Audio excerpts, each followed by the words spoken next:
Эми өлкөнүн курулуш тармагындагы маселелер ылдамыраак чечилип, курулуш стандарттарын жана эрежелерин катуу көзөмөлдөө мүмкүнчүлүгү пайда болду. Президент Садыр Жапаровдун жарлыгына ылайык министрлер кабинетине караштуу архитектура, курулуш жана турак жай коммуналдык чарба мамлекеттик агенттиги министрлик болуп түзүлдү. Жаңы макам менен курулуш тармагына инвесторлорду тартуу мүмкүнчүлүгү жогорулайт дейт министрдин милдетин аткаруучу Нурдан Орунтаев. Өнөр жай тармагын өнүктүрүү максатында дагы ошол өнөр жай менен байланыштуу курулуштарды дагы өркүндөтүү максатында түзүлгөн министрлик болуп атат.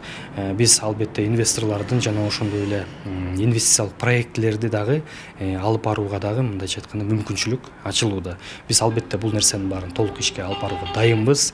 Биздин кызматкерлер толук дайын. Бүгүнкү күндө министрлик катары иштеп, өзүбүздүн мындайча айтканда ишибизди алып барууга дайынбыз.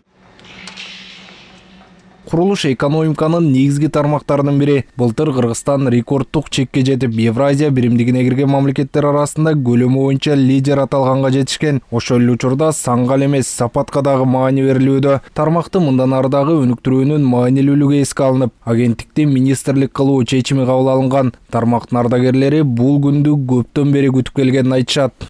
Бул сүйүнүчтүү кабар.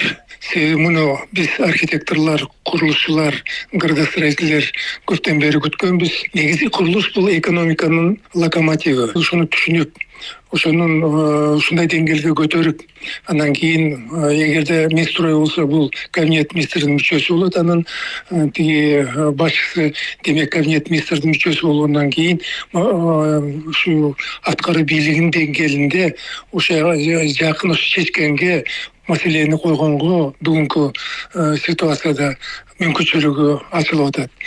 Ар бир өлкө курулуш тармагына өзгөчө көңүл бөлөт. Маселен, коңшу Казакстан, Өзбекстанда жана башка мамлекеттерде дагы курулуш тармагында иш алып барган мамлекеттик органдар министрлик деңгээлинде, айрымдарын карап көрөлү.